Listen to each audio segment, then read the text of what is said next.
Halo, Assalamualaikum.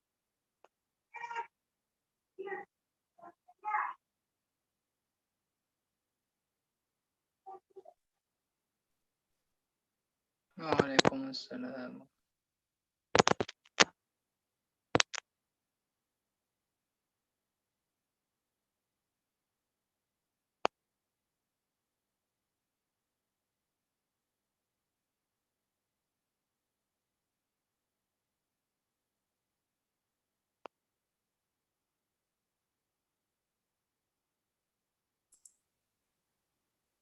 Oke, Waalaikumsalam, Mas Fadli. Bentar saya cek dulu. Mas Muammar sudah ada ini. Ada siapa? Sairon sudah ada. Untuk Oke, Katarina.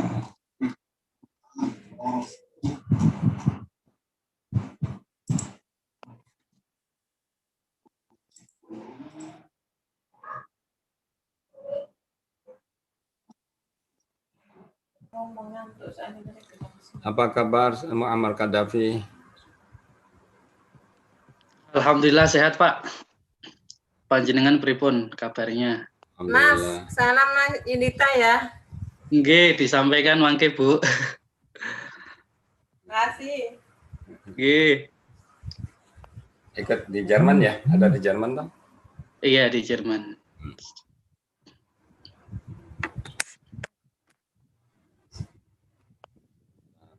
Katarina sudah ada di sini belum? Katarina. Belum lihat.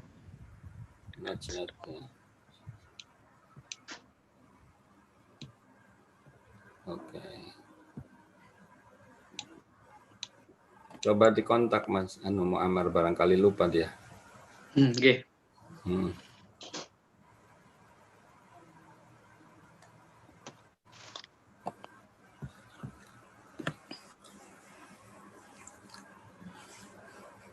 Fadli gimana Fadli Lukman?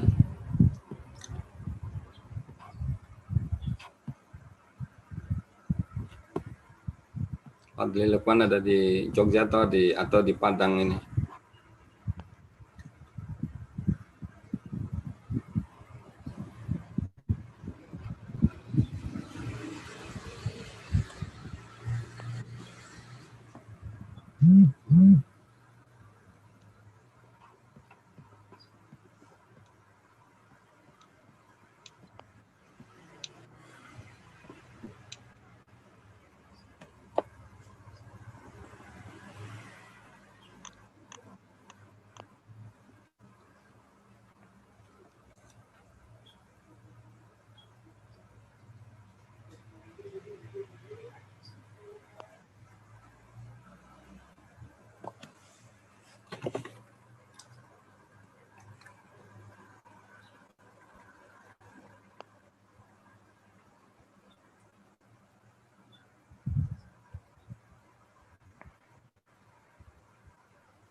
Mana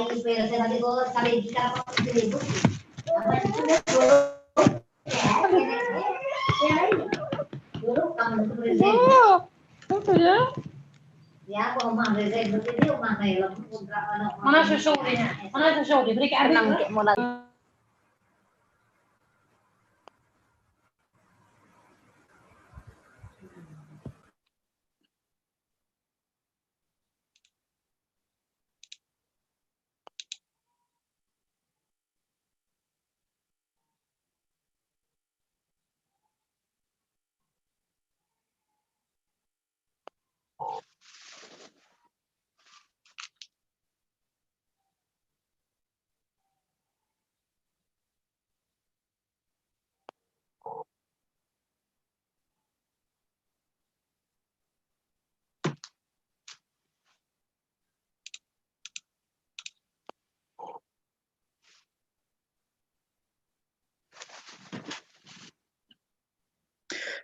Katarina sedang dalam ini proses menuju Zoom.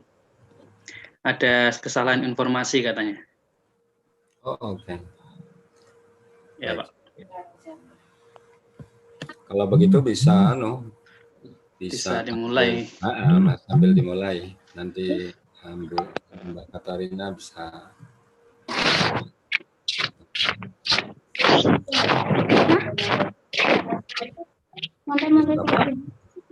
Sudah banyak yang datang ini kan ya.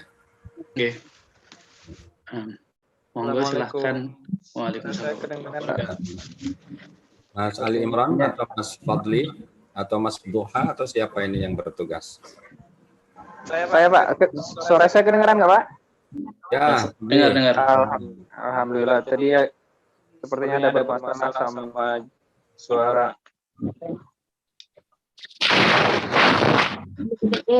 Ya. Sebentar. Iya, Fadli suaranya menggema tadi karena 2 HP ya.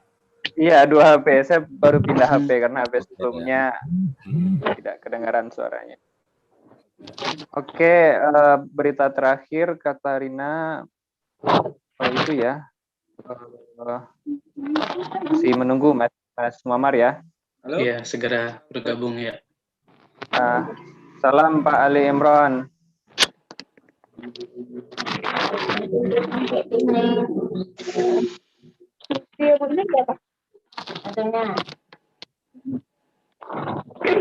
Oh.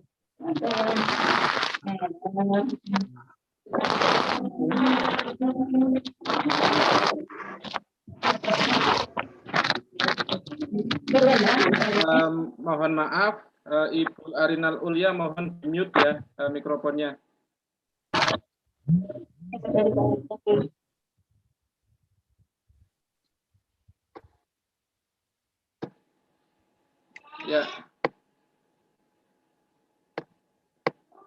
Ya, monggo Mas Fadli sama siapa yang kemarin Mas Fadli untuk membuka? Mas Duha Pak. Duha. Mas Duha. Oke. Ya. Mas Duha sudah masuk?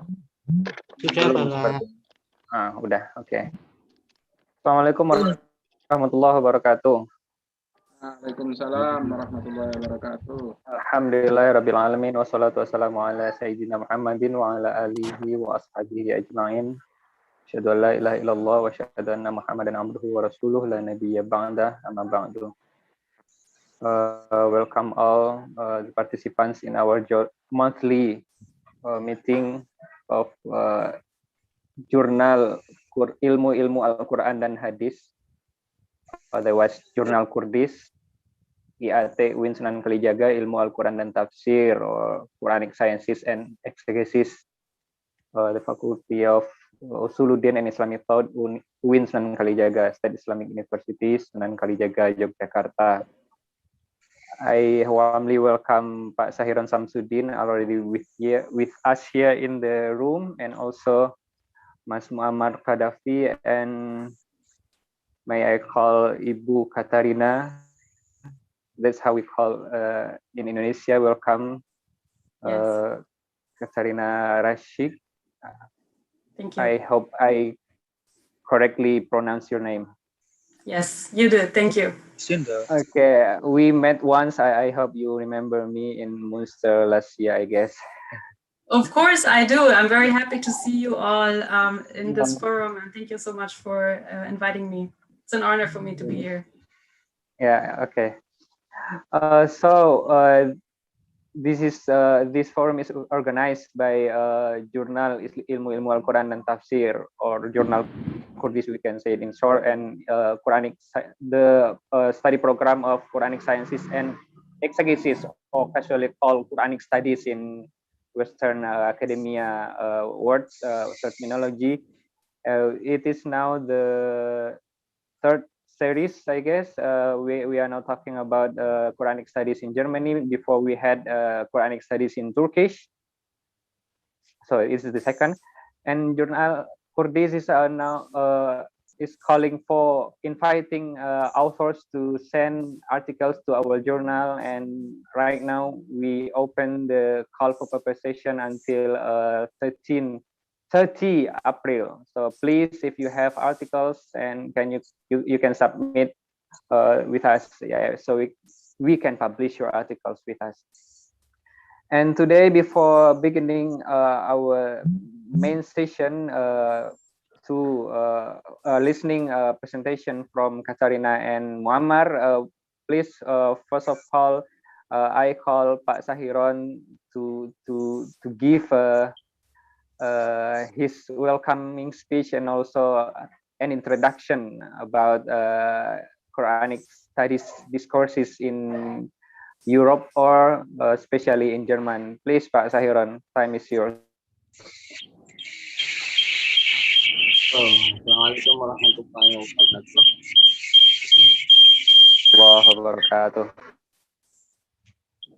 Good evening, everybody. Bismillahirrahmanirrahim. Alhamdulillahirabbil alamin wa bihi nasta'inu ala umuri dunya waddin. Wassalatu wassalamu ala sayyidina wa maulana Muhammad wa ala alihi wa ashabihi wa ummatihi ajma'in, amma ba'du. Hello, Katarina. Are you do you hear me, Katarina? Yeah. I do hear you. Thank you. Yes. Sorry. How are you? Okay, good. First of all, I would like to thank the head of the Department of Quranic Studies of the Faculty of Usuluddin, Sunan Kalijaga State Islamic University, for holding this international conference on Quranic studies in Germany. This is the very great opportunity for us to learn each other, especially from first of all Katarina, yeah, and the second one from Muammar Gaddafi. Yes.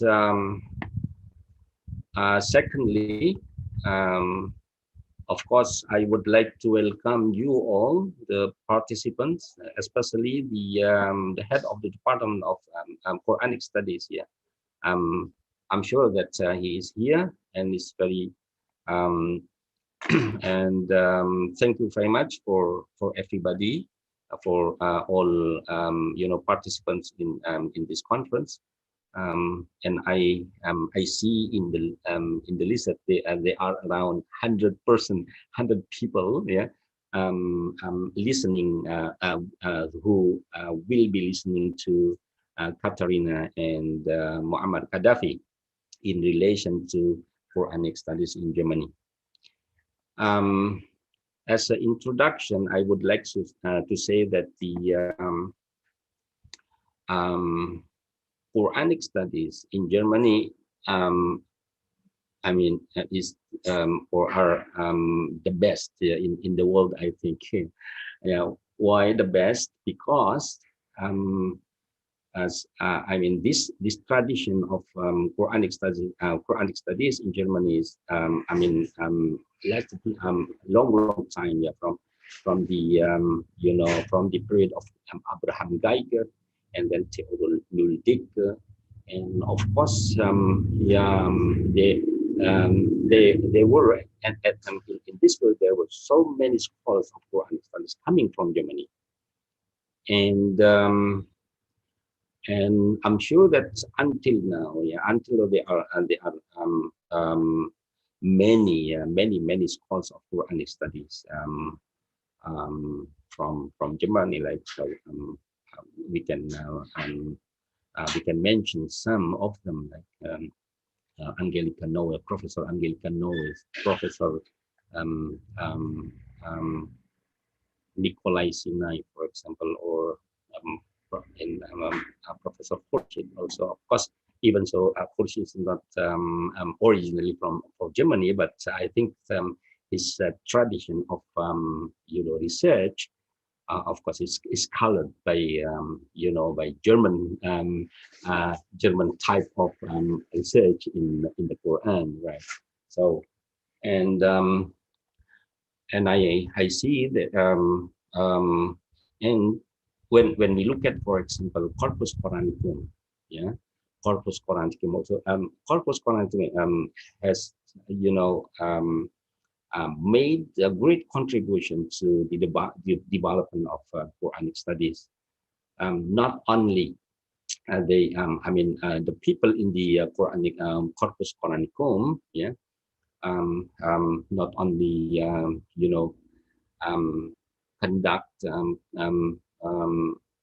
conduct research on, for example, features of the Quran, features on like manuscripts or variant readings, and also let's say the linguistic beauty of the Quran. Not only that, but also right now they have a great contribution in relation to how to understand the Quran properly, or how to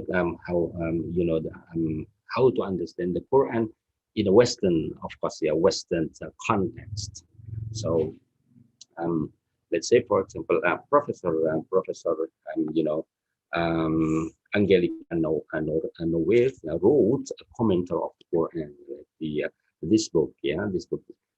She even though she's not a Muslimah, but she's very good in understanding the Quran, especially in relation to with regard to the Quranic relation to other scriptures like the Bible, the Torah, and the Gospel. So this is her work is a little bit unique because she is involved in interpreting the Quran.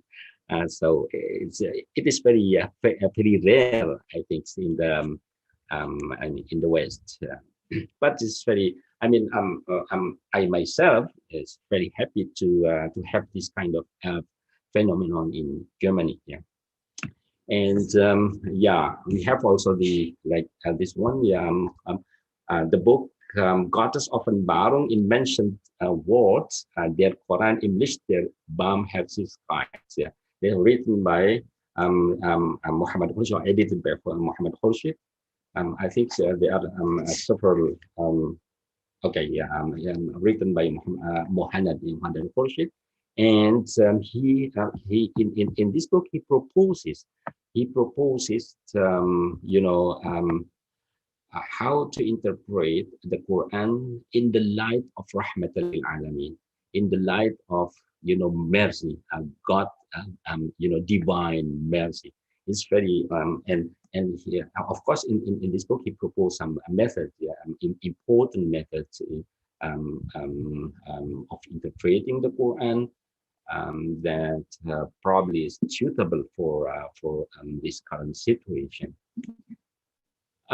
Yes, there are many works, of course, but I think some scholars, German scholars, are also interested in tafsir studies.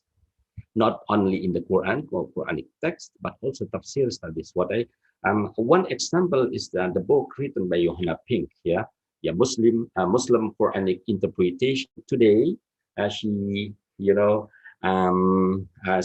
she offered several interesting interpretations done by some Muslim in some countries, in Egypt, in Indonesia, and also in other countries. Also, this is also very very interesting book. Written by Johanna Pink. Yes, in short, that's the Quranic studies in Germany is very very advanced, and also of course Indonesian scholars of Quranic studies must learn from those coming from Germany. And right now, today, this evening, we would like to learn from Katarina and also from Muhammad Gaddafi in relation to Quranic studies in the contemporary period.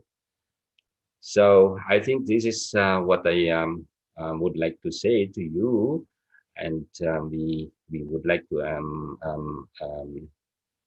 focus on the two speakers, great speakers, from one from Germany and one from Indonesia. But I think both will be talking about Quranic studies in Germany, inshallah. Okay, thank you very much. Assalamualaikum warahmatullahi wabarakatuh. Waalaikumsalam warahmatullahi wabarakatuh. Thank you very much, Pak Sahiran Samsudin. He himself was graduate from Germany, Bamberg University, if I'm not mistaken. And of course, from his experience, and he knew many things about Quranic studies in Germany, and also he also updates the latest literature. He mentions about Corpus Quranicum and some books written, I guess, in 3 or 5 less years. Okay, thank you very much, Pak Sahiron. And before heading to our main session, which is the discussion about the current development of Quranic studies and Tafsir studies also in Germany, I will introduce you to our moderator tonight. It's not me who managed the session, it is one of our friends, Duha Lutfillah. He will be the moderator of Mas Duha. Are you here with us right now? Yes, I'm here. Yes, okay. So I will give the floor to you, and please enjoy the discussion. Assalamualaikum warahmatullahi wabarakatuh. Waalaikumsalam warahmatullahi wabarakatuh. Thank you, Bang Fadli. Good evening for everyone. It's already night in Indonesia, but it's still evening in Germany, if I'm not mistaken. Mas Muhammad, good to see you again, and Katarina, it's good to see you. Welcome all the participants of this monthly discussion. This is the first time for me to be the moderator here, but maybe the next time I will be the moderator again. The theme for tonight's discussion, or this evening discussion, is current development of Quranic studies in Germany. But since I am studying Hadith, and this is the faculty of Usuluddin and Islamic thought, which covers Quran and Hadith, I'm kind of jealous because the theme only covers the Quran. So maybe the next discussion will cover the current development in Hadith studies in Germany, because I am one of the fans of Harald Mutzki, and Harald Mutzki is from Germany. Also, he is lecturing in Netherlands. But yeah, the current development of Hadith studies in Germany is also interesting to discuss. For for tonight's discussion or this evening discussion, we have two speakers, Katharina Racik, if I'm not mistaken, Katharina Racik. She holds a master's degree in Islamic Studies from the University of Münster. Since 2014, she has been the research associate at the Center of Islamic Theology in Münster, in Quran and Tafsir department, and international coordinator of the center. Sudah sama sakit.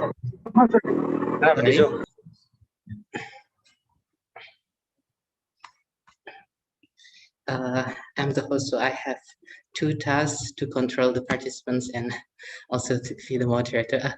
And she has the coordination. She is involved in the project Roundtable Quranic Studies with yearly conferences. And currently she is finishing her PhD on the topic of Moses in the Quran. She will be the second speaker for this evening discussion, and our first speaker is Mas Muammar Zain Kadafi, my senior in this university. He has the Bachelor in Islamic Studies at UIN Sunan Kalijaga and Master in Islamic Studies in the same university, and currently he's finishing his PhD in Islamic Studies at Albert Ludwig University of Freiburg. I don't know, I have to come to Germany to pronounce it correctly. He is studying Quranic exegesis, Tafsir Hadith, History on Early Islam and Andalusian School of Tafsirs. Since 2019 until currently, he is the research assistant in, I don't know how to pronounce it, Zentrum for Islamic Theology. Please, Mas Muammar, pronounce it when you deliver your presentation. And he is also the founder of StudiTafsir.com, Montase Sejarah Intelektual Quran. Maybe Mas Muammar, please spend some minutes to explain to us what Montase is, because as Indonesian, I don't know Montase, what Montase is. It is kind of bridging the current discussion of scholars of Islamic studies to the lay people in Indonesia, because the current development in scholarly discussion is not touching the lay people. So it plays a role in bridging in delivering this discussion to lay people. But why Montase? It is the duty of Mas Muammar to explain it to us. And without further ado, I will invite Mas Muammar first, and then Katharina to deliver their materials, and then we have a Q&A. So please, Mas Muammar. Thank you very much, Duha, for your kind introduction. I would like to share my screen. I hope it works. So, can you all see my screen right now?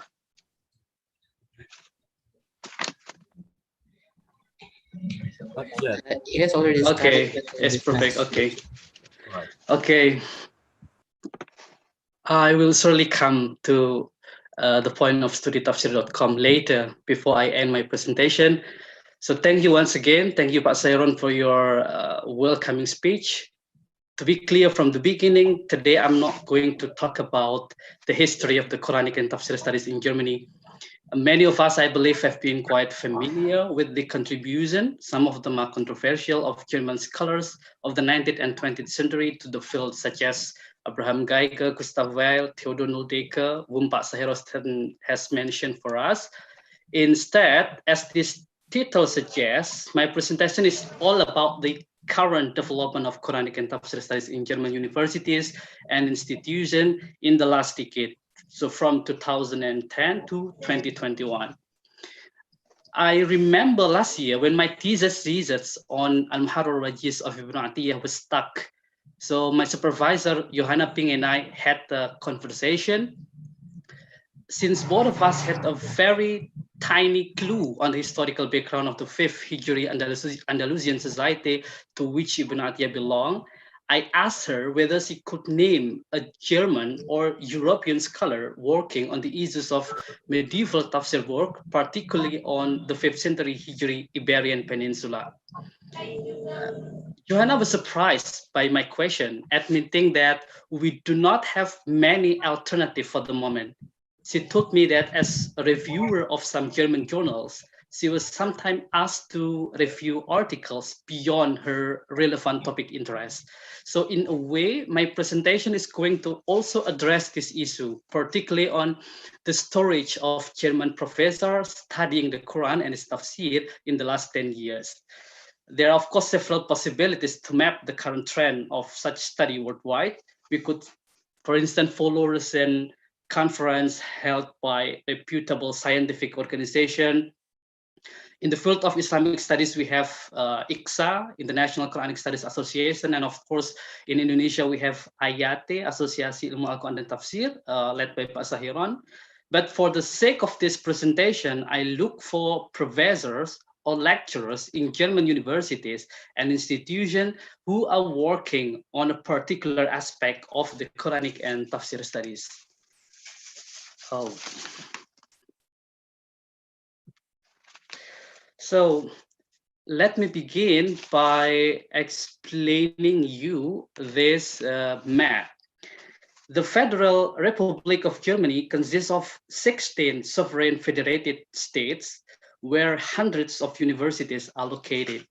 With the help of some websites and search engines like studycheck.de, DMG, web.de, the following 24 universities providing Islamic studies or Islam Vision staff in Germany, we say, are identified.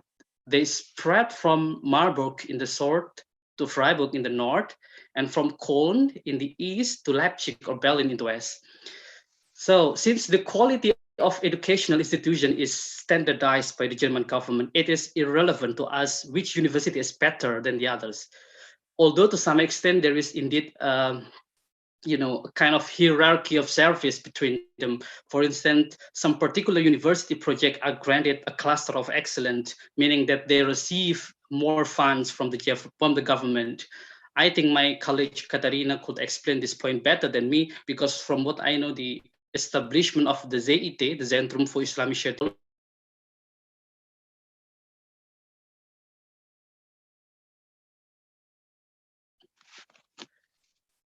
is part of the grand design of the cluster of excellence in religion and politics at the University of Münster.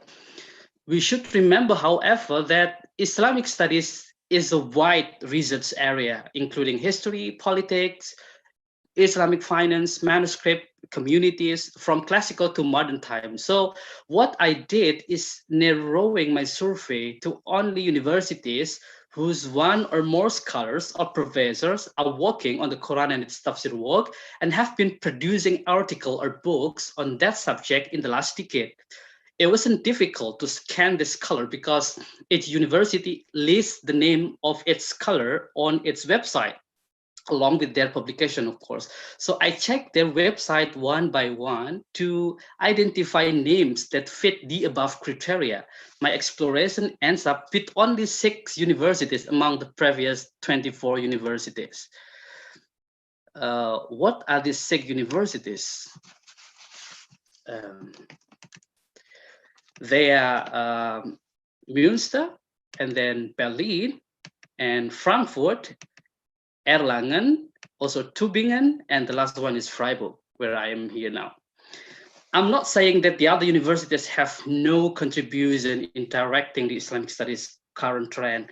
Many of them indeed embrace a long scholarly tradition in particular aspect of Islamic studies. For instance, if you are looking for a professor who devotes himself to studying Islamic manuscript, not necessarily the Quran and Tafsir manuscript in Indonesia, you should probably check the University of Cologne, where Edwin Wieringa is teaching. Professor Wieringa is an expert in the Indonesian philology with special reference to the state's Islamic culture. He has been dealing with all manuscripts from Java to Aceh and other regions of the Malay-Indonesian archipelago. Another expert on Indonesian language studies is Professor Eke Hatsut in Leipzig. I know that he wrote several Arabic dictionaries, including the one published in Surabaya entitled Bahasa Arab Modern, dilengkapi dengan beberapa dialek Arab terpenting. So he was the former supervisor of Habibur Rahman As-Sirazi, who is now working on Hamkas Tafsir before the professor retired. Thus, my criteria prohibit me from including some famous scholars such as Stefan Wild from the University of Bonn, the former supervisor of Nurkholis Setiawan. Stefan Wild had a high reputation indeed, but he was retired in 2002, and his last work on the Quranic studies was published in 2001. In 2006, he co-edited a volume with Angelica Nuert. So the timeline of Professor Wild is undoubtedly beyond what my survey aims to capture. In addition to these 6 universities, I would also highlight the current activities and publication of 3, you can call it scientific organizations that have been trying to impose their signature in the field over the last decade. So they are the Corpus Qur'anicum in Berlin, which Pak Sairon has mentioned for us very briefly, the Global Qur'an in Freiburg, and the Inaroh in Saarland.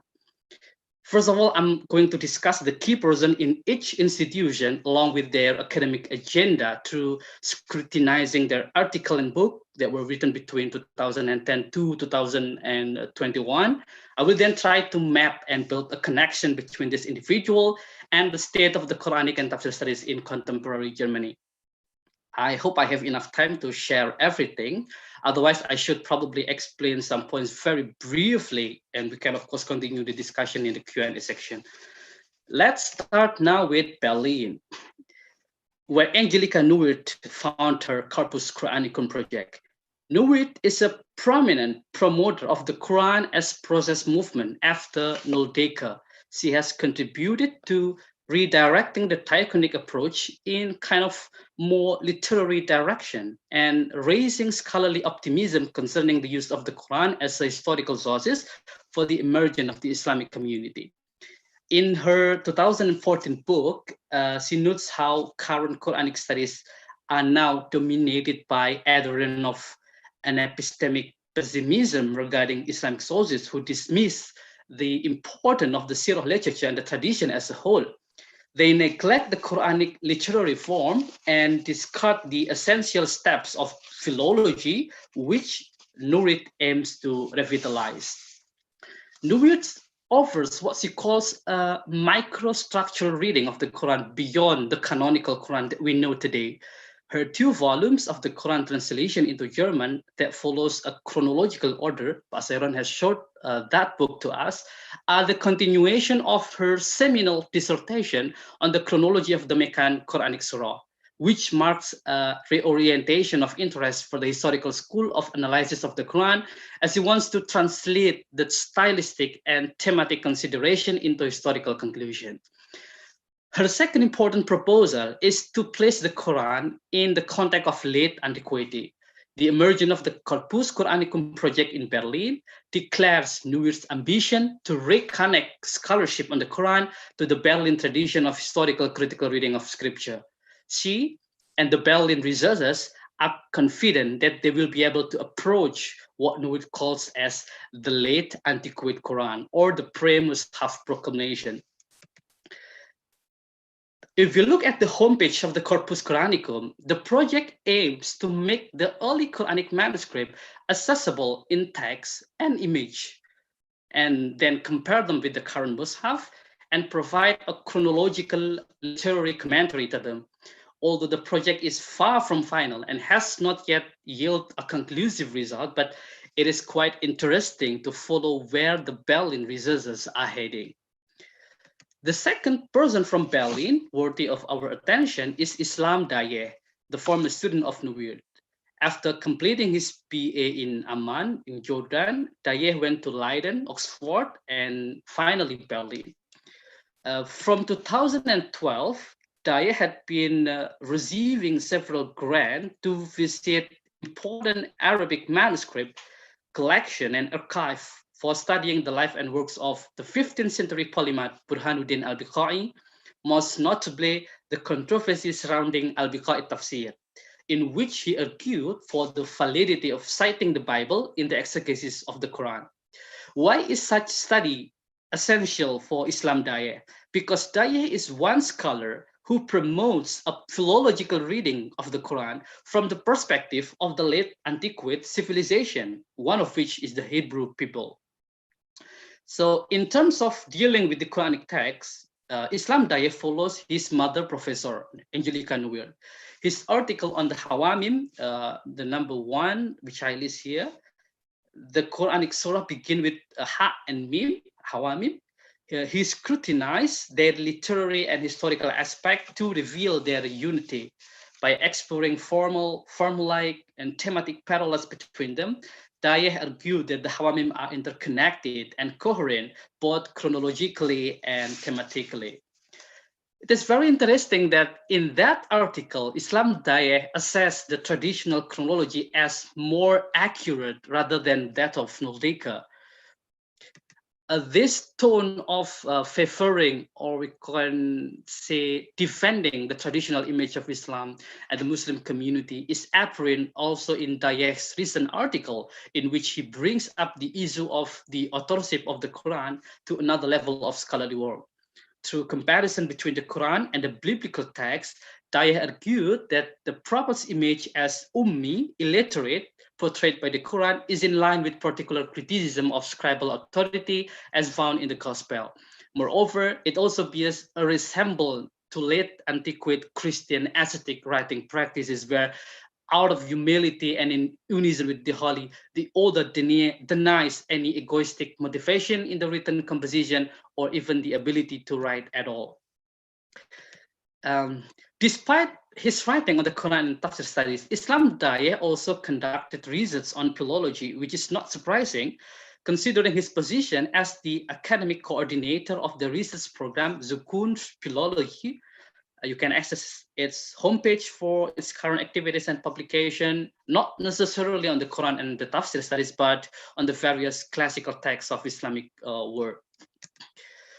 From Berlin, we move now to Freiburg in south of the region, where 2 prominent scholars on the modern Quranic commentary reside, Johanna Ping and Majid Daneshka. The chronology of Ping's, who are my supervisor, research interest is interesting.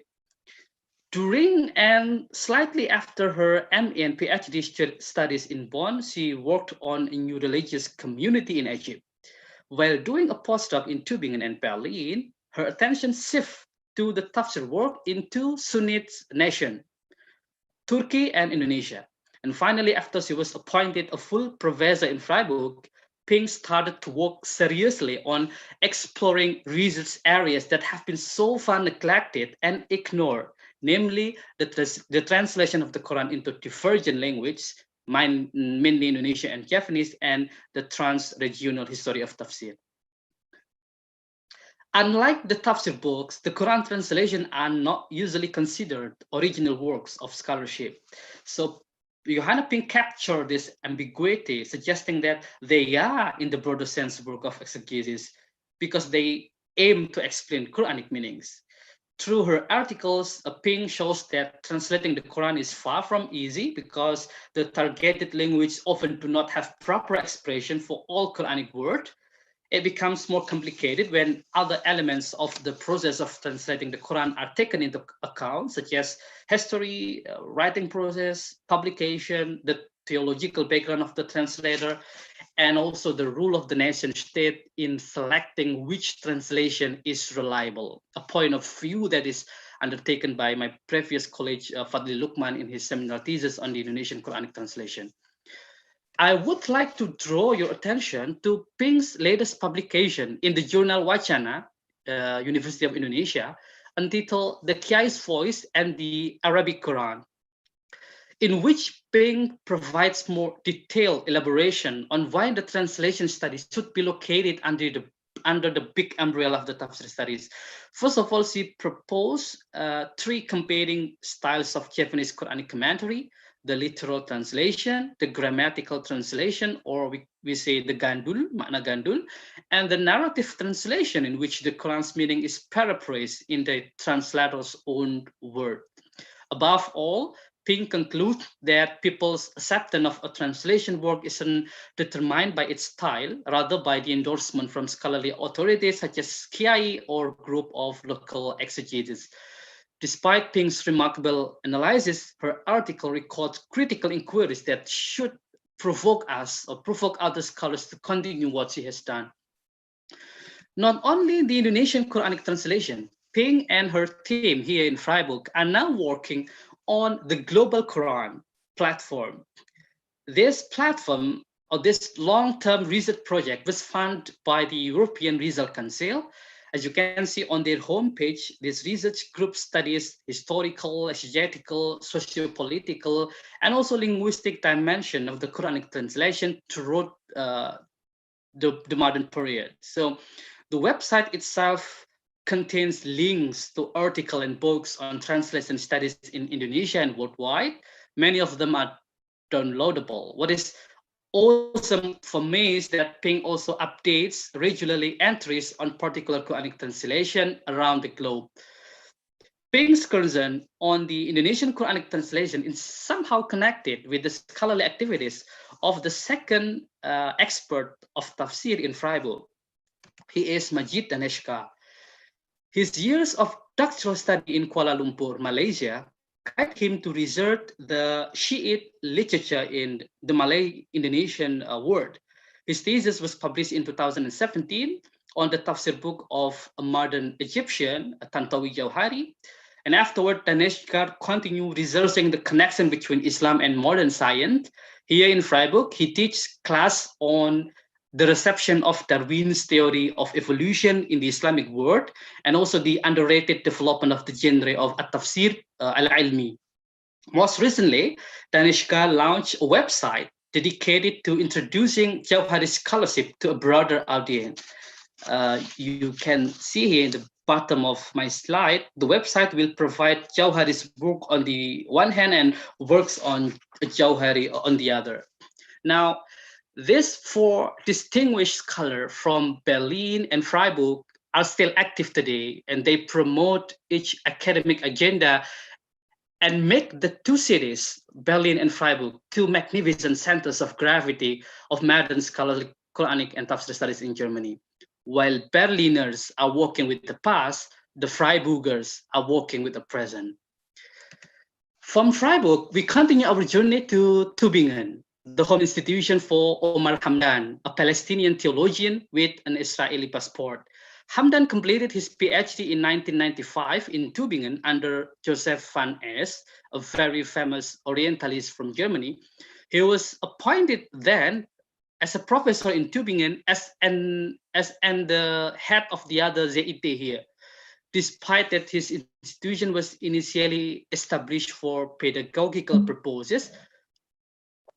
Omar Hamdan's writing on the Quran and Tafsir are pretty massive, particularly on the Usmani Grazam, on the Quranic Codex, and then also on Imam Tobari, the exegete. Many of his writings were written in Arabic, his mother tongue, and published in journals from the Middle East countries, and some others were in German, and only a few of them was written in English. Let me draw your attention to his Arabic article, Min Mushafil Khalifa ila Mushafil Ra'iyah. As Hamdan claims, he aims through this article to refuse the historical critical studies to the Quran conducted by Noldeka and his followers, which often ends up in doubting the authenticity and literary coherence of the Quran. Hamdan also objects in general the revisionist approach introduced by Patricia Krohn and Michael Cook. So in doing so, Hamdan undertook a tradition criticism approach by examining traditional account on the writing of the Mus'haf by each Usman bin Affan and Al-Hajjaj bin Yusuf bin Al-Thaqafi. While the official redaction of the Quran as a Mus'haf by Uthman bin Affan is famous, the same effort by the Umayyad scholar Al-Hajjaj 50 years later is still underestimated. Hamdan's contribution in the book edited by Nult and Sinai 10 years ago argued that the second codification was also a significant step toward the canonization of the Quran. All in all, Hamdan is defending the traditional image of the Quran, including its formation from the open codex into today's shape. As a theologian cum academic in terms of dealing with the Quran text, he is with Angelica Nuir and the Berlin School. Although, as I saw before, that Omar Hamdan is against Nordic scholarship, while Angelica Nuir is continuing Nordic scholarship. That's interesting. The next is Muhammad Nekromi of Erlangen. After graduating from the University of Fes in Morocco, Nekromi went to France for his PhD and continued his career throughout Germany. So he went to Berlin, then did another postdoc in Bonn, Tübingen, Münster, and finally in Erlangen. He is mainly interested in the Quran and Islamic jurisprudence. Like Omar Hamdan, most of Nekromi's writing are in German. Only a few of them is written in English. I have to admit that looking for Nekromi's writing on the internet, either in German or English, is very difficult. Nekromi doesn't have an official account in academia.edu or ResearchGate or kind of platform. So even though I use my university account to enter the database of several big publishers that publish Nekromi's work, such as Brill and De Gruyter, I still could not manage to read Nekromi's writing. Nonetheless, it is essential to note that from 2018 to 2022, Nekromi had been leading a long-term research group on normativity on the Quran that asks about the relationship between norms and ethics in 600 normative Quranic verses, or we can say Ayatul Ahkam, and focus on practical issues for Muslims in Germany. So the research itself is funded by the Academy for Islam, AIWG, for Wissenschaft und Gesellschaft. I will talk about this organization later, while if I have enough time. Nekromi is not alone. Our next scholar from Frankfurt was also involved in another project funded by the AIWG. It is on digitalizing the Tafsir book. He is the Turkish origin Ömer Özay. I hope I pronounce it correctly. Özay graduated from Ankara University and became a lecturer in Quranic exegesis there. He did his postdoc in Göttingen and moved to Frankfurt a year later for a professorship position. Like Omar Hamdan in Tübingen, Özay was also a central figure in the Center for Islamic Studies in Frankfurt. Özay was the first Muslim theology professor that held a German chair. He was known as the one who promoted the Ankaran School of Theology, which says that the Quran is not a text, but the speech of God, to a particular group of people in the past. Özay argued that to read the Quran, one must situate it in its historical context. So Özay is indeed very active in publishing articles and books on the Quranic studies, mostly on interpreting the Quran historically and on the Christian-Muslim dialogue. But as it happened with our two previous scholars, his writings were published in either German or Turkish. So lastly, from Berlin, Freiburg, I took you to Tübingen, Erlangen, and Frankfurt, and our journey ends at the University of Münster, the home institution for a Lebanese origin who made his way to study in Saudi Arabia and Austria, Muhammad Khurshid. As a theologian, he produced books on how Islamic values should be implemented in the Muslim community, particularly for those who is living in Germany. His 2012 book entitled Islam is Bahamzikait, Islam is Compassion was phenomenal. I think the book was shown by Pak Sahiron before my presentation, and the book was at the same time controversial. So criticism from some Islamic associations have culminated in serious allegation that Khurshid's interpretation of the Quran violates Muslim theological principle. The professor received several death threats and was given police protection during that terrifying time. But I'm not going into more details about this particular event.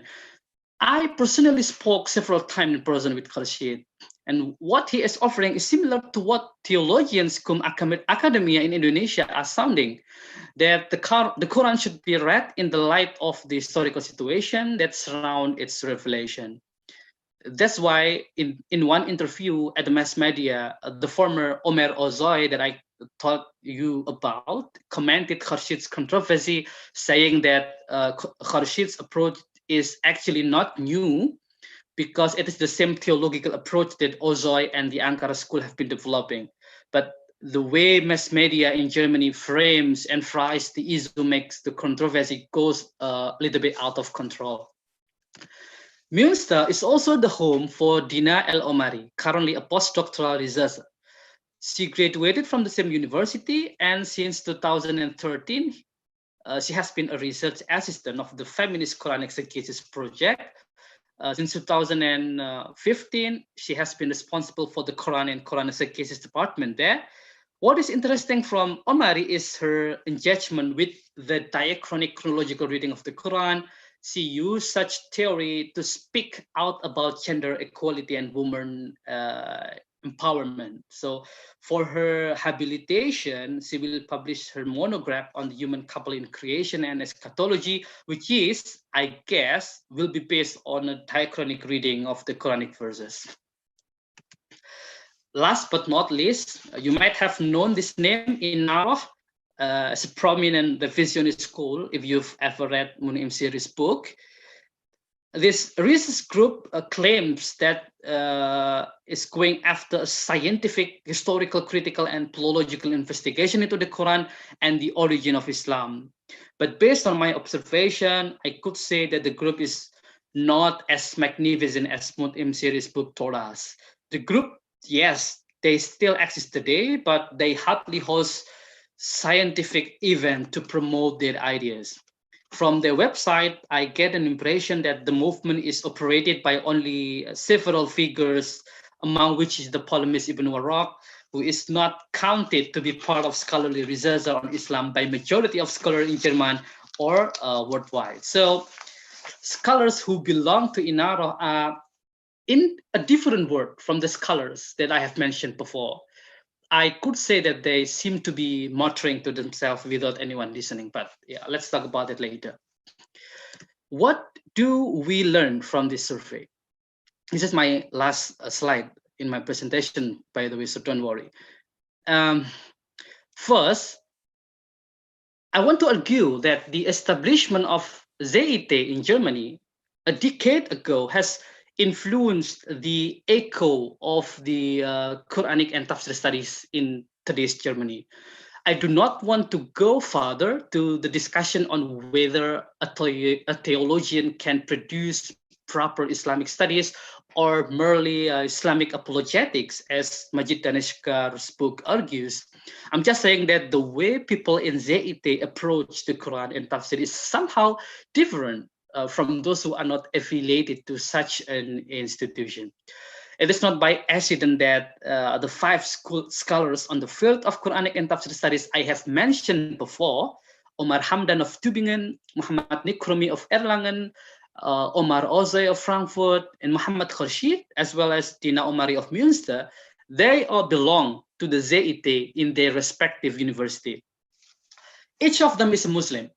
And when dealing with the Quran and the Tafsir, they are concerned with absorbing their meanings as guidance for everyday life. As non-German born, except Omari, each of them presents himself as an authoritative figure to speak about being a true Muslim in German society. So based on these two intentions, I called them theologians cum academic. They are theologian because they begin from a theological starting point, and they are academic because they follow the rule of German systematic philological studies to Islamic sources, and above all, because they taught in German academic institution. In terms of publication, they prefer to write in German when they want to target German audience, or in their mother tongue, such as Arabic for Omar Hamdan and Turkish for Omar Ozoy. On the other pole, the 4 scholars from Berlin and Freiburg represent themselves so far as, maybe my word could be wrong, but I term them as pure academics, meaning that they consider the Quran and the Tafsir as precious part of the Muslim intellectual history in either past or present days. So to be a pure academic, one does not necessarily to be a non-Muslim like Ping and Nuwid, because Dayeh and Majid Daneshkar are example of Muslim who choose to be pure academic.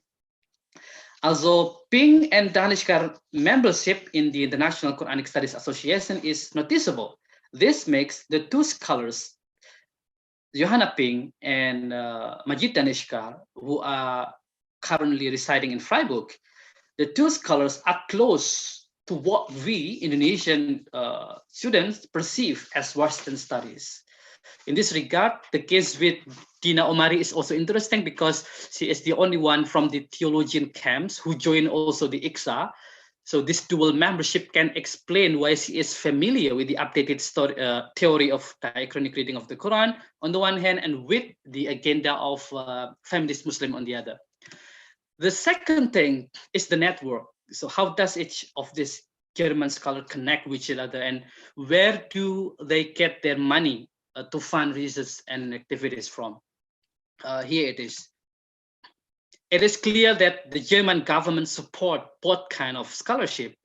The Corpus Quranicum project led by Nuit is funded by the Berlin Brandenburgische Akademie der Wissenschaften. It is a scientific association that is financed by the states of Berlin and Brandenburg, where a considerable part of its research is funded by the federal government. On the other hand, the AIWG, the Academy for Islam in Wissenschaft und Gesellschaft, is a cross-universities platform created to connect centers of Islamic theology throughout Germany. And it is funded also by the Federal Ministry of Education and Research. Another thing, as we witnessed, the current research interests of German scholars varies, such as the history of the Quranic text, its manuscript, translation, and also variation of readings. An emphasis is given to the course of Islamic jurisprudence by Nekromi and on the diachronic reading by Omari.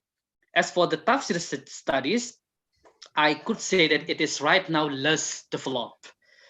Although Omar Hamdan has written on Tabari, I'm doubtful that he is already aware of the current development of the Tafsir studies shown by some North American scholars such as Walid Saleh and his friend. In this case, Johanna Ping's concern about the absence of a reputable scholar in the field of Tafsir, which I mentioned at the beginning of my presentation, is understandable. So another thing, I think we should also note the German scholars' effort to create a digital platform to share their thought and project and to invite more researchers to join. The homepage of Johanna Ping's Global Quran, Majid Danishkar Tantawi Jauhari, Islam Dayak Sukun Philology, Nuir's Corpus Quranicum, and also Ibn Warraq's Inarah should inspire Indonesian academics to do the similar. Actually, this is what inspires me to build my own website, studytafsir.com.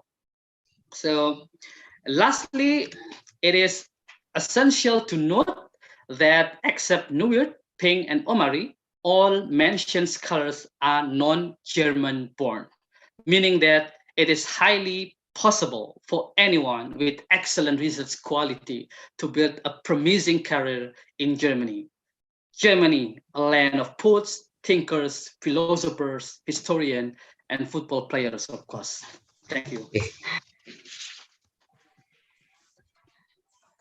I'm sorry, Mas Muhammad, is that all? We don't have so many time. Yeah, that's all what I would like to say. Okay. Thank you, Mas Muhammad. Before we go to the second speaker, Katarina Rajik, I have to remind the participants that you can send me or send your questions on the chat during the presentation. Then I will read it for the speakers and all the participants later on the Q&A. Without further ado, Katarina, please hold the podium. You have 20 minutes, I guess, to present your materials, and then we go on with the Q&A. Please, Katarina. All right, thank you so much. It's really an honor to me to be here, and also good evening to Indonesia. Thank you so much, Professor Zahiran, that I could speak here tonight. I will also share the PowerPoint. I hope you can now all see that. Let me just do the presentation. 1 second. All right, so you should all see that now. So yeah, I'm gonna talk about, first of all, before I dive into the subject of current Tafsir studies in Germany at our center, I will tell you a little bit about the history about the about the Center for Islamic Theology in Münster, and a little bit about our contents and what we are doing, because it's a very new subject in Germany. And then I will dive into our project, which Muammar mentioned a little bit about the Qur'an commentary project. So let's start. So the formation of the Center for Islamic Theology in Münster followed the recommendation of the German Science Council in 2011. So we are a fairly young institution. And with also the establishment of the Center for Islamic Theology in Münster, there has been founded also centers in Osnabrück, in Tübingen, in Erlangen, and Frankfurt. Also, since 2020, we have also the establishment of other centers, for example, in Paderborn, in Berlin and Hamburg.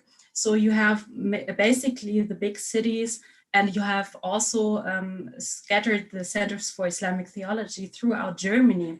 Now, the reason for that is, of course, that Germany is federalistic, and that one of the major objectives of the government and also of the Centers for Islamic Theology is, next to training scholars of Islamic theology, is to train teachers.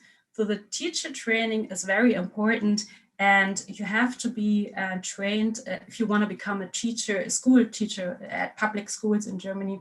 You have to study in the respective state you will later on work in. So that is why, and also because we have lots of students, of course. Münster is currently the biggest center for Islamic theology in Germany. We have around 1,000 students, which is a lot comparing to the short amount of time we are there. So people are really asking, people are really needing the input, and also they are very interested in studying Islamic theology. So that's why so many centers has been established, and every center has its own emphasis. So we, for example, in Münster, we are focusing a lot on the study of Quran. Other centers, for example, in Tübingen, they focus a lot on social work, for example, also social work if you are like prison work, for example, supporting prisoners who are Muslims. They're doing some consulting there, and also at hospitals, for example. So that's very important. And I have to say that also other countries followed the German model in Europe, like Austria and Switzerland. It's also in France, they are thinking about doing something similar. Of course, the structures there are very different from Germany. Now, Muammar, you spoke a little bit about this subject, and it was very interesting for me to see your perspective on our work, really. So I just want to say something very quick about theology in Germany. Theology has a very, very long history as a subject in general in Germany. You can say from the 15th century on, it has been established, and it was really the first subject at universities. So the universities are built on the basis of theology, and they developed further. So, the model of theology is very German. You don't have really another European equivalent.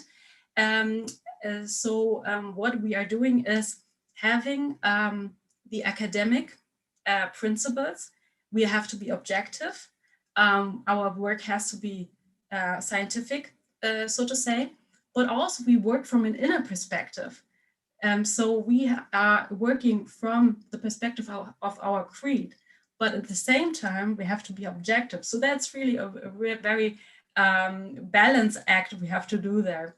And of course, so we have Catholic theology and Protestant theology at the universities. And I have to say, Münster is one of the biggest universities in general in Germany. We have 50,000 students, although the city is fairly small.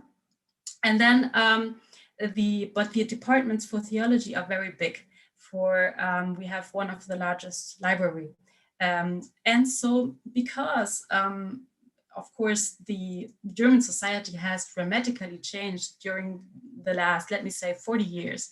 So, of course, we had lots of migration movements from Turkey, from North Africa, due to work in the 60s and 70s, but also more recently because of wars in Afghanistan, Iraq, and Syria, for example. And we welcomed a lot of refugees, but they are, of course, staying, and they are now Muslims. Around 4 million Muslims in Germany, maybe more, are really an integral part of our society. So, of course, there is the need to understand their own religion. Of course, there is also the need for mutual understanding, for interreligious dialogue. So you need experts. So whom do you ask if you have a question, right? And you want to have profound answers. So the government said, okay, now that we have so much theology, we have to build on that tradition and also introduce Islamic theology.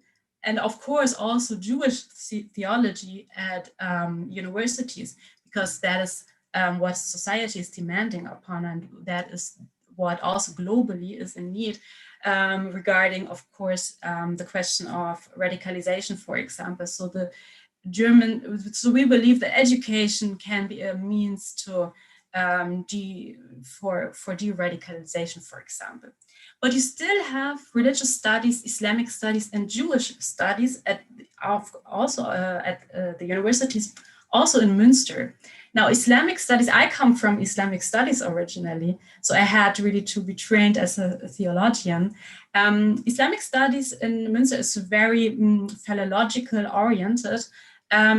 It's focusing a lot on literature, like poetry and stuff like that, which is very important, of course, for a broader understanding. But of course, Islamic theology produces other questions, other research questions. So you can say that these other subjects are working from more the outside perspective, which is also, of course, very important for us because it's another angle of sight on different subjects. And so it's important for our university to have all these subjects because we do need interdisciplinary work. The Quran is, of course, a scripture which demands us to read or engage also with the biblical literature and tradition to understand, of course, different processes. So that's very important for us to promote interdisciplinary projects and interdisciplinary works, and we work very closely also with the other theology departments, also with the other religious studies departments. So we have established a curriculum at our center which is between traditional theology, you can say, like you can find it in Turkey or in Arabic speaking countries, and the European model. So that's really an in-between solution, you can say. So we have, of course, Islamic religious education is one department, which is, for example, didactics and training the future teachers at our institution.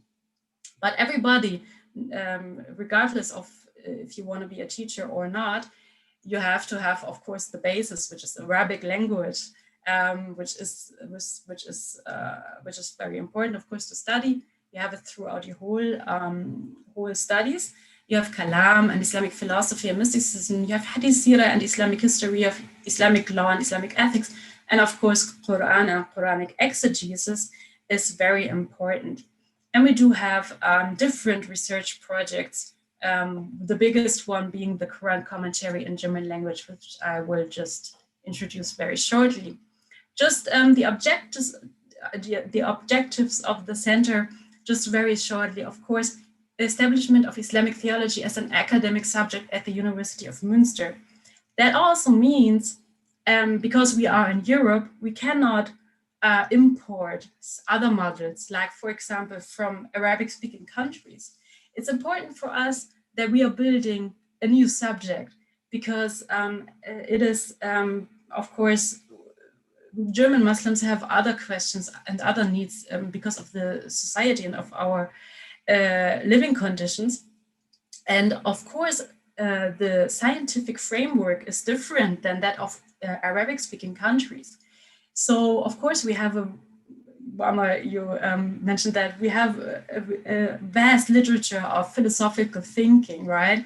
And of course, this is all about bridge building. So not fitting the Quran into something, but building bridges between traditions, so that people see, okay, what's the differences? What is the same? How can I compare this? It's also about applying different methods, like using philosophy, like using Gadamer as a method or as hermeneutics for interpretation of the Quran or Hadith. So that's very important for us. And also training of young Muslim scholars. So apart from this teacher training, which is very important, because of course you want to educate young Muslim children and teenagers so that they know about the tradition, that they know why we have certain traditions and why not. It's very important, of course, for their own identity. And hence, of course, in Germany, also the other religions have their own religious education in public schools. It's very important to also have that too. But apart from that, we want to train young Muslim scholars. Now, what does that mean? Of course, they can be multipliers in society, consulting jobs and so on, but they also will have a basis if they want to become imams later on. And that's really a very important objective also for the government. We do have, of course, lots of mosques in Germany, but the problem is that they are, the communities are organizing these mosques. So they're Arabic speaking, we have Moroccan mosque, we have Turkish mosque, we have so forth, right? And the imams come from outside. They just live in Germany for 2 or 3 years and then they go away. So they don't understand the problems, especially of young people. So you need people who understand them, who can help them, who can answer their questions. So that's why also this is a very important subject. Now, and that leads to community education and critical scholarship. Now, the critical scholarship is very important for us. So just because we are working from an inner perspective doesn't mean we cannot be critical, right? And that's why also the working together with Islamic studies is very important. And also Dina is my very close colleague, Dina Al-Aumari, and we are both members of ICSA, for example. So it's very important to engage in that dialogue and have this international framework to be self-critical also. And you can bachelor, master degree in teaching degree, PhD, you can all obtain that, of course, in our, just very short, this is just a broad overview of our curriculum yet now just for Islamic theology. Of course, Arabic is the foundation, right? If you cannot speak Arabic, that's it. And you have Arabic, the whole studies, you have Persian, Urdu, or Turkish as a second language. Then you have all the traditional subjects like Islamic history, Quran, Hadith, Tafsir, but you also have sociology and psychology of religion, empirical methods to do research into society, systematic theology, philosophy, Shi'i theology, of course, other theologies, and interreligious dialogue is very important, and of course, Islam in Europe and Germany. You have to know what's going on, right? And masters is building upon that, you can say. So if you have like Arabic again, source reading and philosophical approaches, contemporary Shi'i courses, and of course you can have specializations in one of these major subjects. Okay. So, and of course we have international corporations like Indonesia, for example. So here are just some impressions. Of course, we have lots of conferences usually. One project which I'm coordinating is this roundtable, Quranic studies in Münster. And this is really designed as international exchange, scholarly exchange. And you see all the scholars are sitting in one room, of course, more or less at one table. And they have also, this is for them to really discuss very sensitive subjects, because we feel that there is not so much exchange between scholars. So everybody is talking more or less to themselves, right? And you need to change that. So we are trying to bring the whole world together at one table from very different subjects, from Islamic studies, from other theologies, and really talk together so that we are doing more research. Of course, since we are fairly a new subject, we have to produce our own literature. Of course, we use books from Islamic studies, but then you always have, like, when it comes to, for example, systematic theology, there's still the need to produce more literature. And so we have our own series. For example, we have our own school books, which we produce, but also, of course, Muammar told about Islam is Barmherzigkeit, Islam is mercy or compassion. So we have to, of course, publish everything which we are doing. Okay, now to the Quran and Tafsir studies at the center. So as I mentioned, we have this pretty big Quran project. This is called the Quran in Context of Mercy, Historical Critical Quran Commentary. Now, historical critically is not meant like in the biblical studies sort of framework. It's more about we are working transporting the methods or importing the methods of Angelika Neuwirth and her Corpus Quranicum project into our own and see how we can work with that. So for us, it's very important for a critical scholarship to implement or to see also the Quran in light of its own context. Of course, this is, you can say our work is about merging together theological work with critical scholarship, and we work very closely together with Angelika Neuwirth. Okay, so what we are going to do is a multi-volume thematic commentary in German language.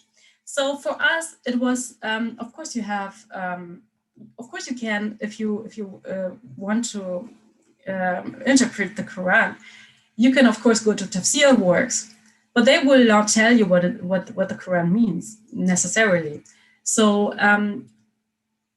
we decided for our modern needs to do a thematic commentary, and that means so.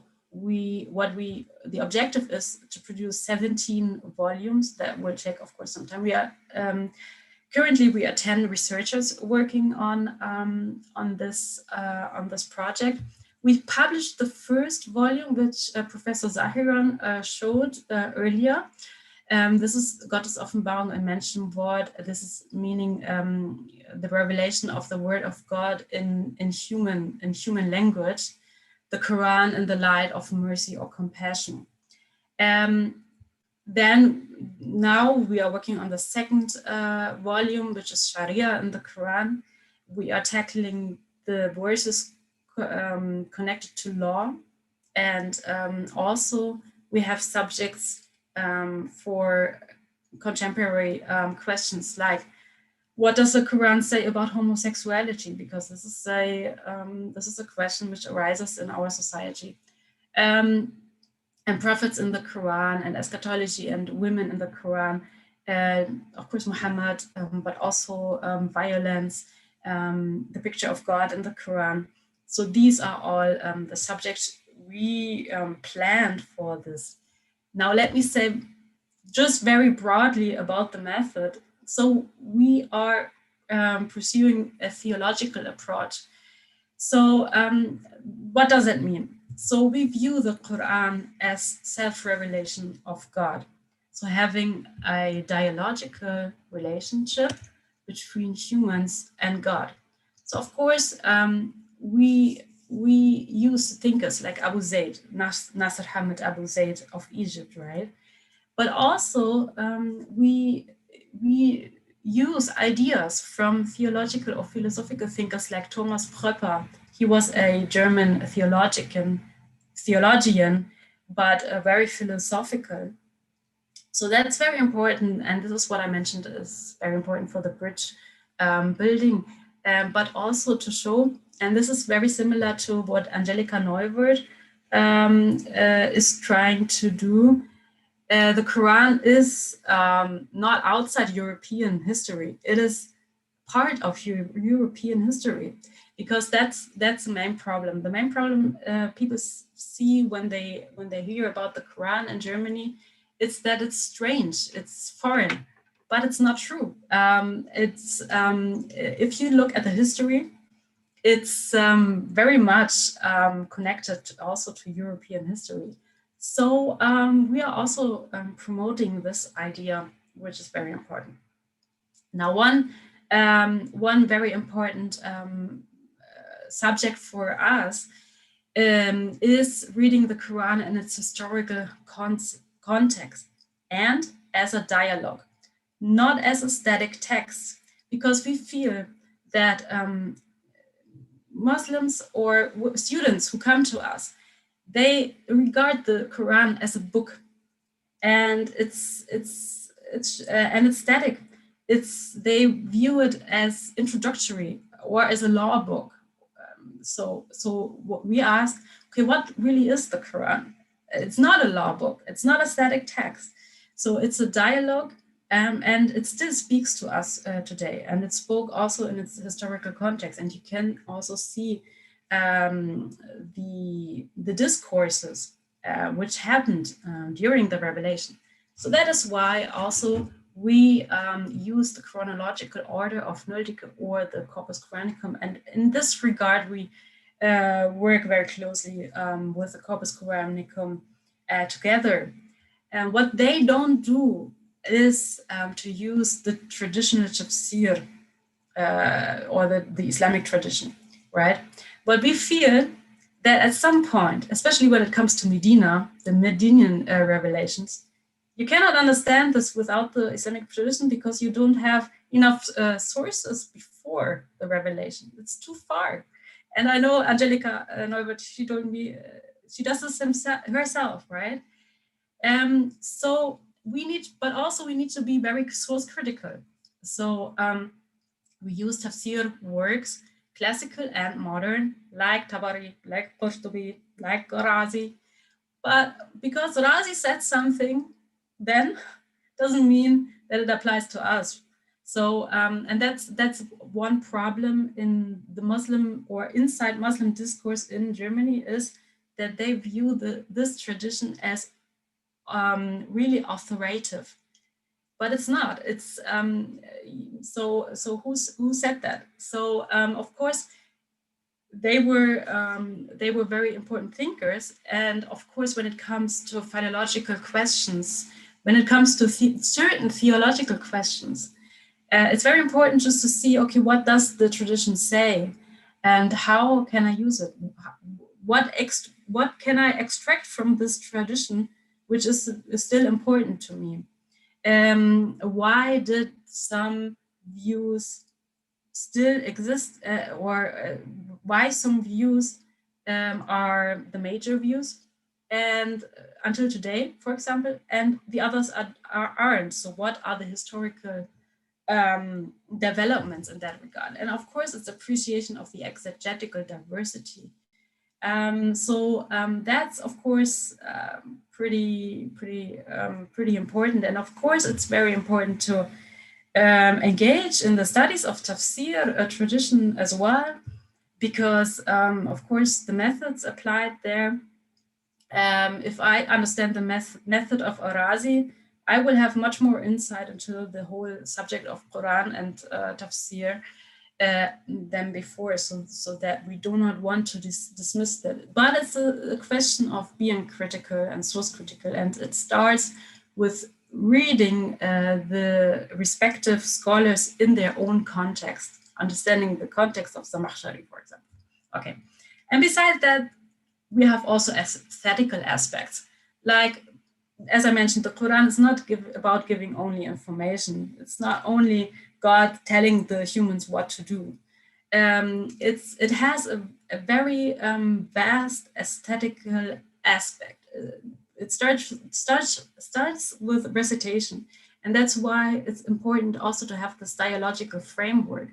So after Friedrich Schiller, a very important German thinker, the Quran is at the same time addressing reasons and emotions of humans. So he wants that we think about the Quran. He doesn't necessarily tell us what to do. Instead, mostly we have to interpret, because the text is very open. It's not sometimes very clear. So, and of course, it's very emotional, and that in scholarship is very underestimated to that day. And of course, there are great scholars. Also, Angelika Neuwirth is working with this part. For example, also Karen Bauer, she does a lot of work in this regard. But yeah, so that's very important. And of course, modern questions of the Quran, the connection to our current reality of life is important. So in regard to the readers of this multi-volume, of course, we try to have a broad readership, right? So also German people who have questions about the Quran have access now in German language to what certain thinkers, certain verses of the Quran and certain thinkers thought about these verses. So that knowledge becomes more accessible to a broader audience. And indeed, it's you know, Quran and Tafsir studies is still in his childhood days, right? We are not there yet. So it's so important to have more research on this and to have broad hermeneutic methods, because it's a very complex text. All right. And thank you so much for your attention. And you can find us, here is the website, and also email me if you have any questions. Right. Thank you so much. Thank you so much, Katarina. That's very enriching and very important for us to know. Thank you for sharing. We already have several questions in the chat and also in YouTube chat. One for Mas Muammar and one for Katarina explicitly. And I also invite other participants to ask live. I mean, you can open the video and deliver your questions instantly to the speakers.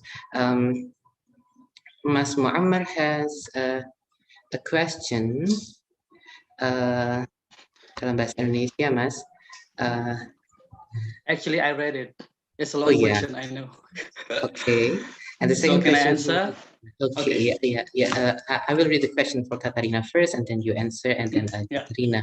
The question for Katarina is relating to the current situation in Germany, I guess, because we have information about the ban on Java FFM, Islamische Audios, and An-Nusra, if I'm not mistaken. It is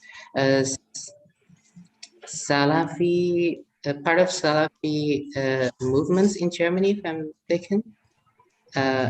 if I understand it right, and how they understand the Quran, how do they understand the Quran, and what type of understanding of the Quran that they hold until the chairman, that makes the chairman government ban them to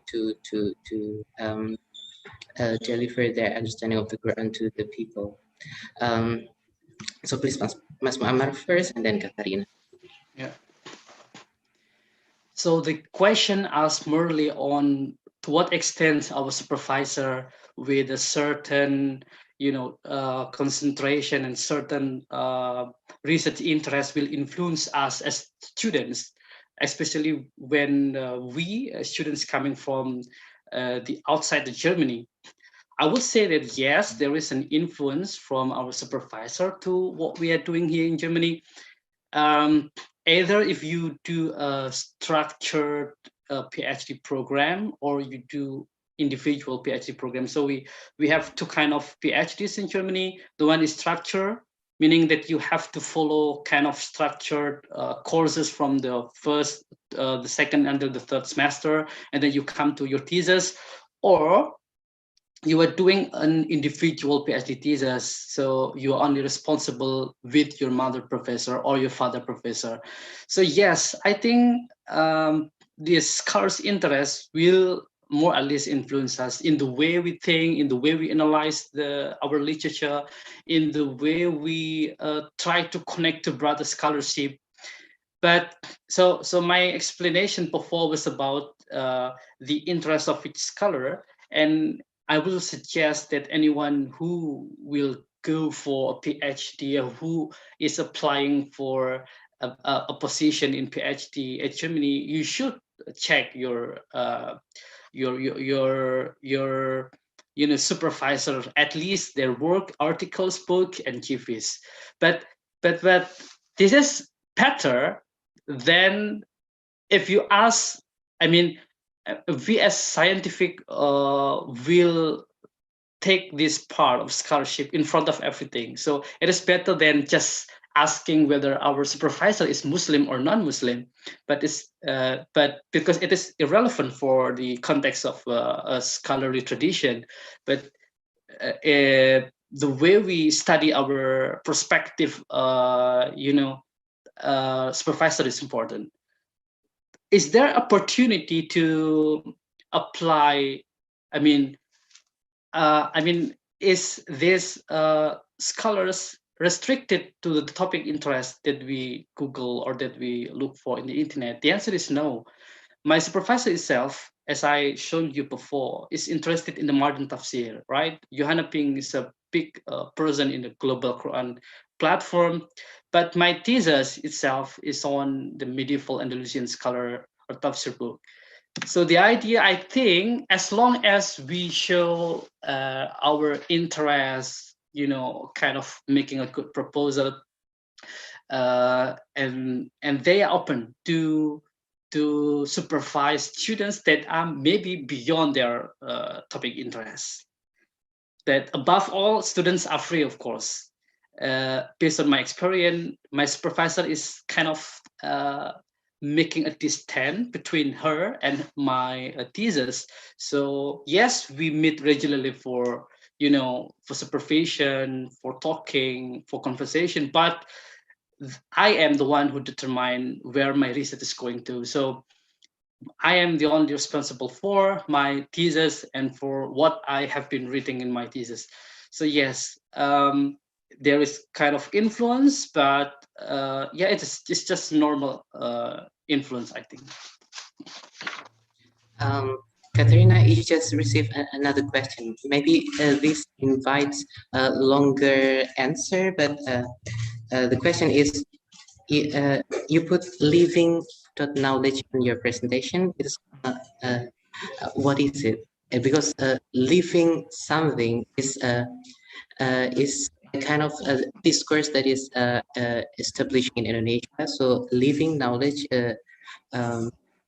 is interesting for us. So you can explain it then, living knowledge.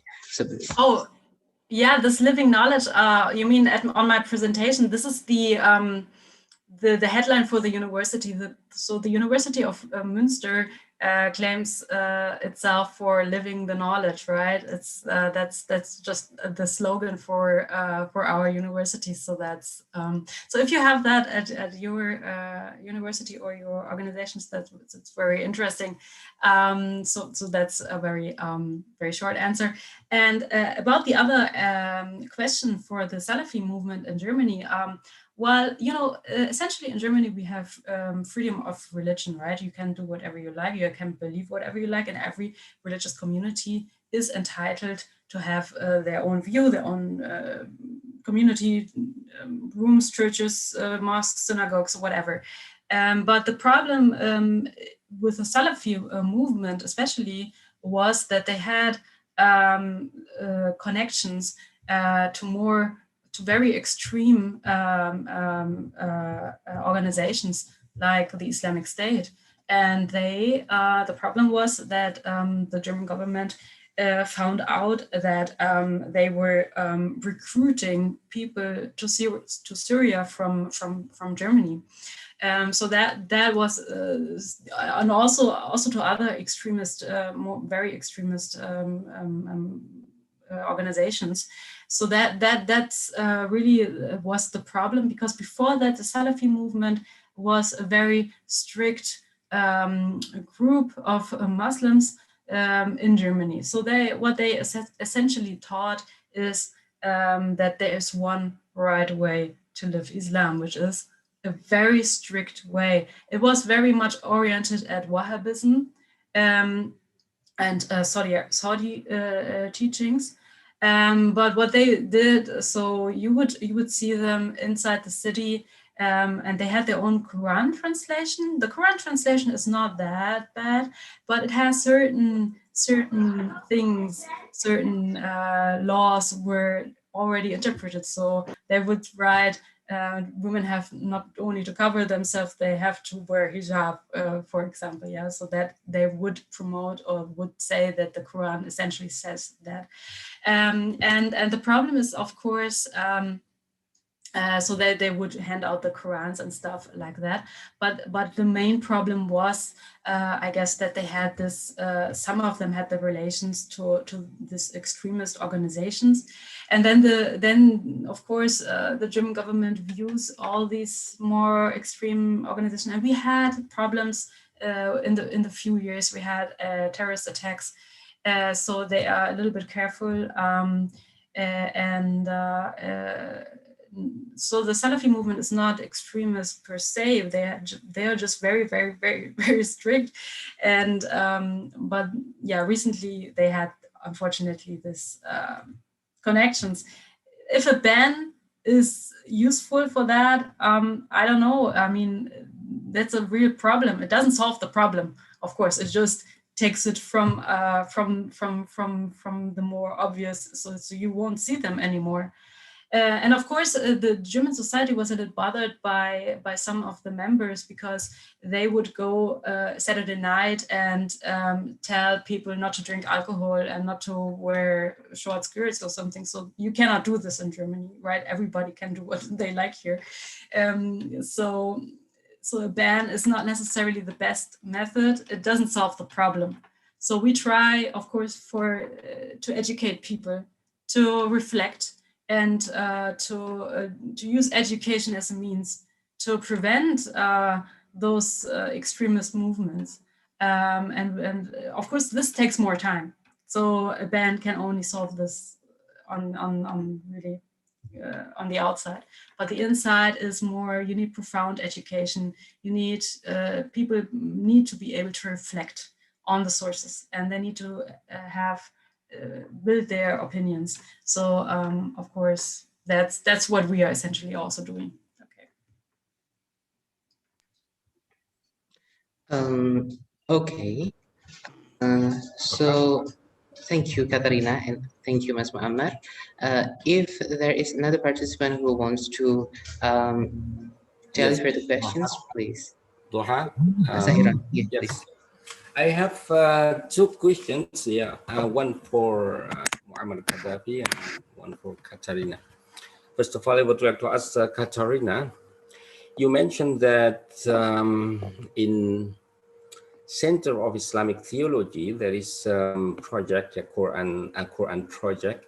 It seems to me that, you know, this institution tries to produce Quran commentary, and I'm wondering whether this institution also builds builds a certain method of interpreting the Quran, or I mean,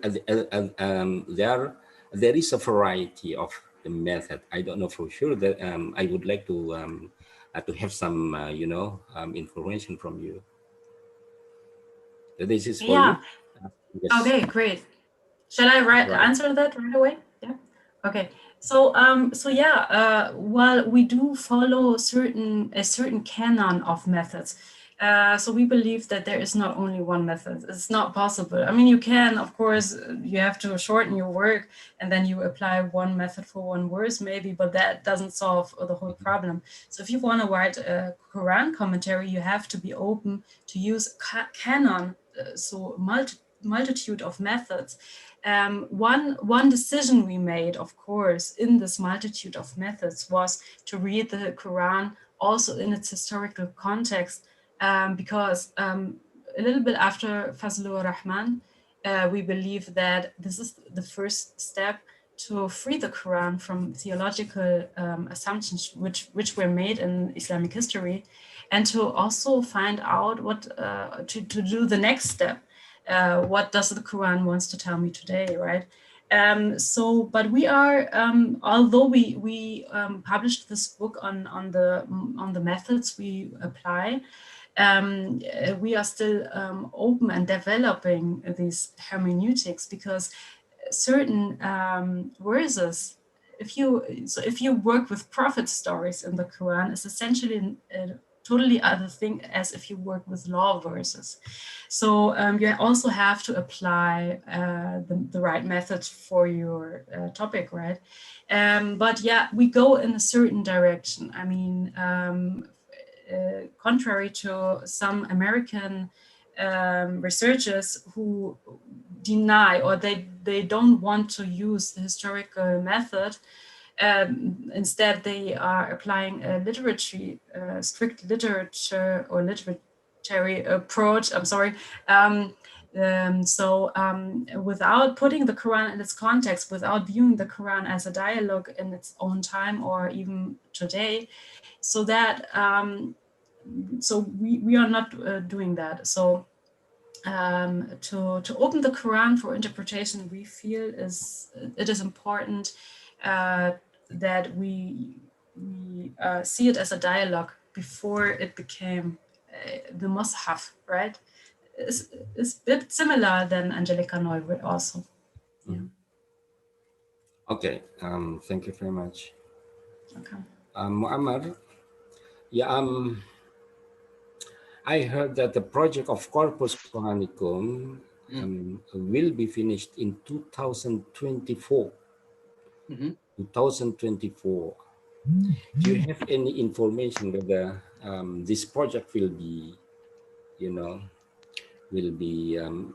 expanded and extended until, for example, because I saw I saw in the I mean its website at corpusquranticum.de and there is I mean there is still much missing. I mean certain verse, for example, is not given information in relation to intertextuality or you know, of variant reading and so on and so forth here. So could you please tell us about the project of Corpus Quranicum, the future? Yeah, Pak Sairon. Actually, I'm also not sure whether the program or the project will be extended or not. But it happens in Germany that we usually have like a contract with the you know, the fund sources. For instance, so I think 2024 is when the previous contract will end, and I, as you as well, we hope that the Corpus Qur'anicum project will continue because, yeah, I also searched on their website and there are still many things to be filled out, and information's not yet completed. But so yes.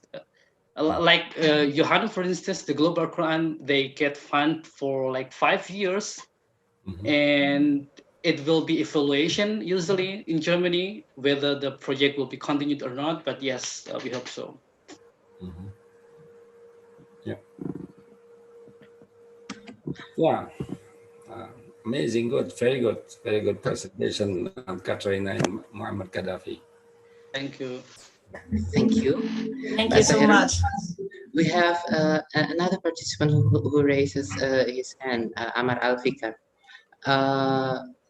You want to deliver your questions directly, Amar? Yeah, thank you, Doha.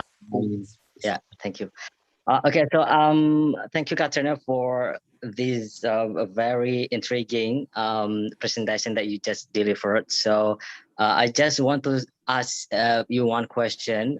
As you have mentioned that it is interesting to know that the course of the program also includes the topics around the current issues, and I assume that was that also include the contemporary issue related to the society or social, maybe sociology or other topics. So my question is that does the program on the Tafsir studies in Germany or maybe in other parts of the world as well also includes the intersectionalizing theology and other let's say the field of study like maybe feminism or gender equality, and also maybe the political or economy and things like that, because I heard about the the modern tafsir, and I find it it must be very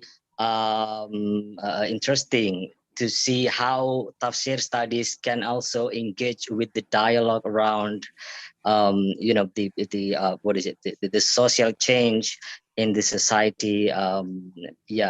Maybe the framework that about feminism does also it is included in the Tafsir studies in Germany, or maybe you can elaborate more on that that topic. Yeah. Thank you. Yeah, thank you so much for your question. So especially in your master's degree, you have contemporary discourses throughout 3 or 4 semesters. And of course, since Dina Al-Omari is also working still with us, and she is introducing to the students the feminist approach to the Quran. So interpreting what does it mean? Interpreting the Quran from a feminist point of view. And of course, this is very important. This is a very contemporary question, and it's still very important for our society. Feminism is not finished. And if we speak if you view also the German history of feminism, they still have to, to check how they want to continue with their work, and so it's very important. It's a very important approach to free, of course, the discourses from patriarchal structures. That's one thing, and of course we have also other contemporary approaches. So one of my colleagues is writing her dissertation about how you can apply Michel Foucault's work to the Quran. Michel Foucault. So this is a French thinker, and he wrote about discourse analysis. And so how can you apply that to understanding the Quran as a method, for example? So this is all very important, and we tackle that especially in the master's degree. Other subjects is, of course, political questions or questions like violence. So how can we approach all these subjects from a contemporary angle, from our societal needs, right? And what methods do we apply? Yeah, we do that, and it's very important. And it's very important to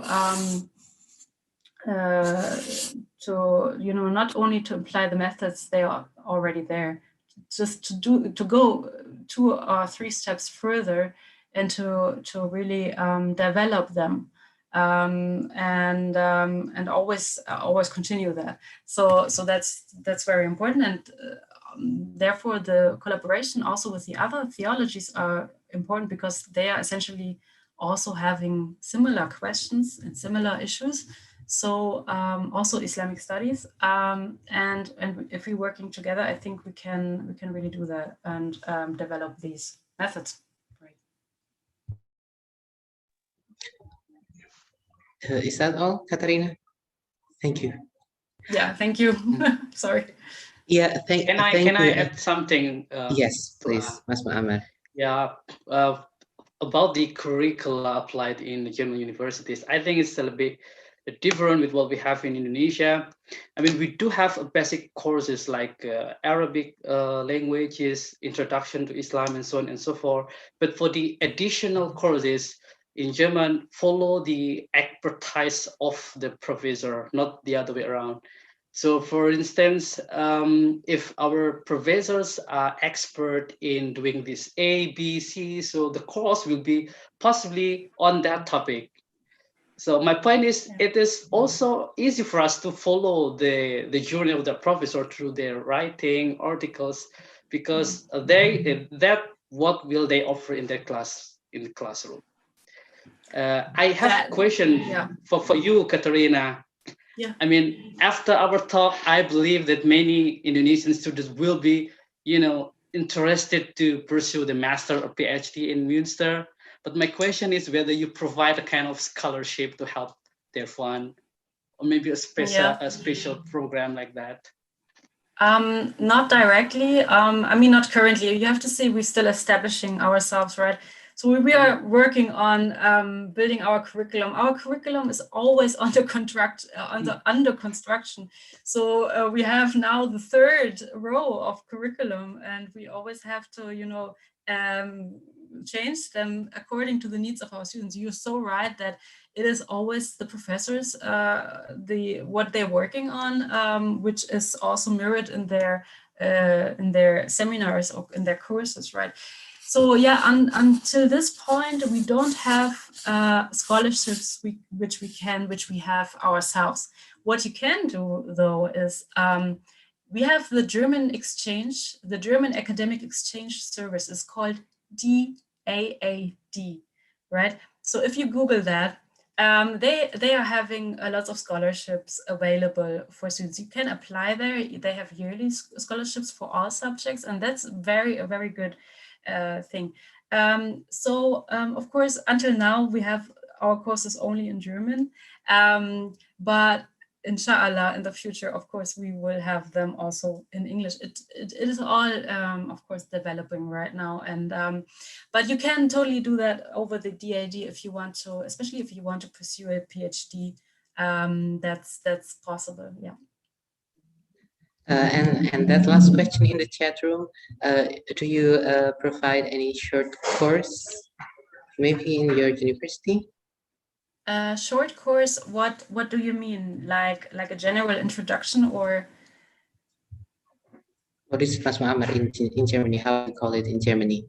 Maybe something like summer course, like okay, yeah, okay. Not currently. A summer course. Yeah, we had that. We had summer courses together with the Corpus Qur'anicum in the past. But yeah, we are working on that. I would say. So what we are providing is the roundtable conference, right? So this would be the event for getting in touch with other scholars with us, and having that. What I, of course, for the future, we have planned many things. also workshops apart from our curriculum. Right now, it's a little bit, yeah, it's for the establishment phase. But you know, go to our website every now and then, and you're gonna be updated. Thank you, Karina. I believe I am representing many of the participants. We hope we still keep in touch, and we hope many of us will be part of your university project. Thank you, Mas Muammar. Thank you, Katarina. Actually, I want Katarina to say sorry to say things specifically about the homosexuality, because I am studying homosexuality, but we have already spent 2 hours in this room. I just already realized, so maybe in another occasion, because it's already night in Indonesia, and maybe it's not for some of the participants, but thank you. I do thank you, Katarina and Mas Muammar Zain. That is really interesting. We have so many new things and new information about the Quranic studies in Germany. We have maybe we can call what Mas Muammar had presented as Al-Afkar Al-Islamiyah, like what the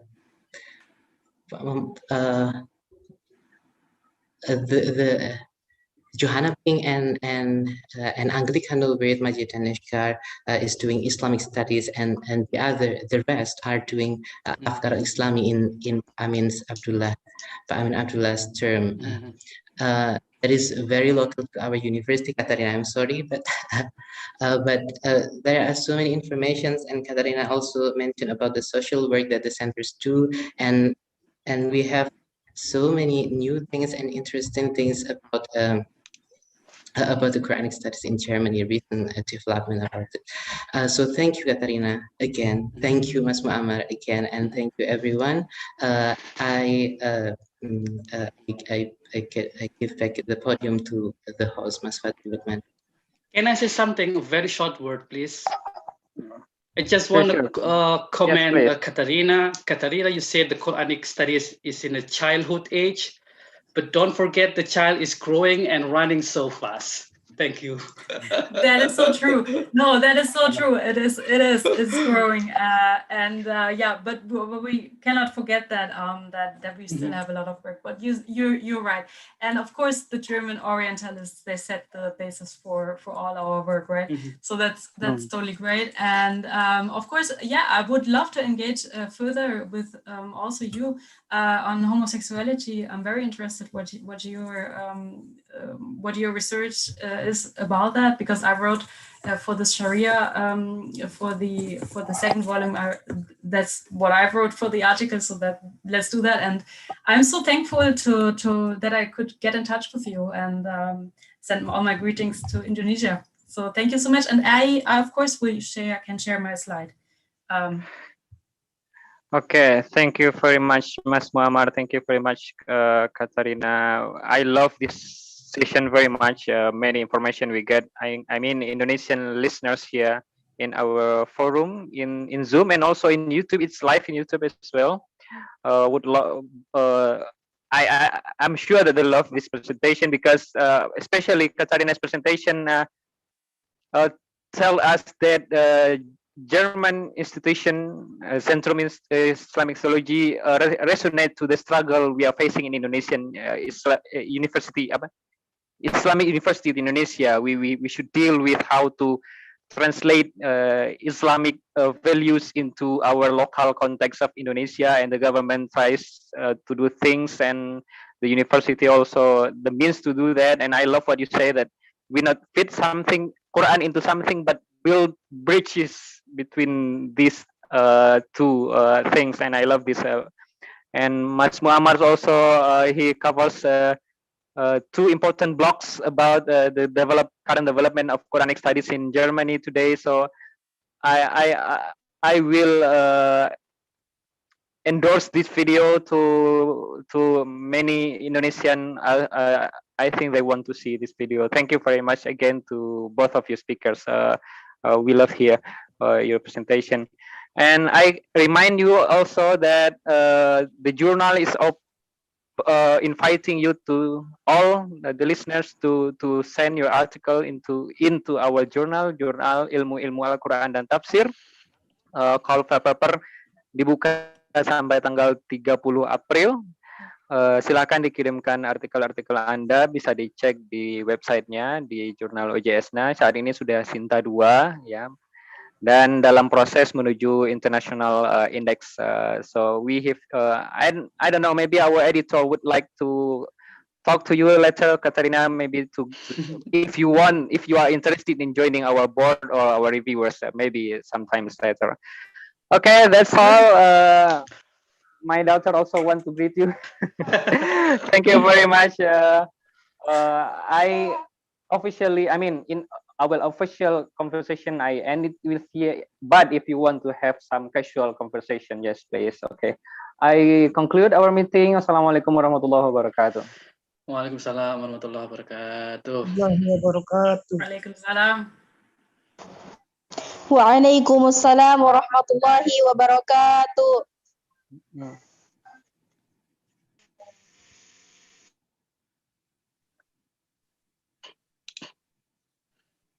Makasih Fadli, makasih Duha, makasih Pak Ali Imron, matur nuwun kesempatannya ya.